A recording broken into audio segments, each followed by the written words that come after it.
tsy misy ifandraisana amin'ny solom-bavambahoaka PMP ny fanoana nataondro lehibe nantoko androany hoy ny solom-bavambahoaka ny Mapara Lamy tany Betroka nambarany fa tsy amin'ny anarany Mapara no iarahany amin'ireo filoha nantoko miaraka amin'ny filoha Rajaona Armampianina.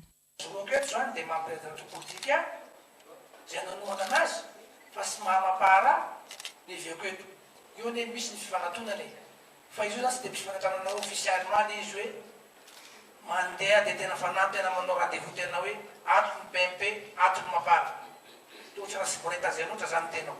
Tazana nanatrika ny valandresaka ho an'ny mpanao gazety androany ireo filoha sy mpitarika antoko politika rehetra mivondrona anatiny voavonana maro anisa miaraka amin'ny filohan'ny Repoblika Rajaona Armampianina.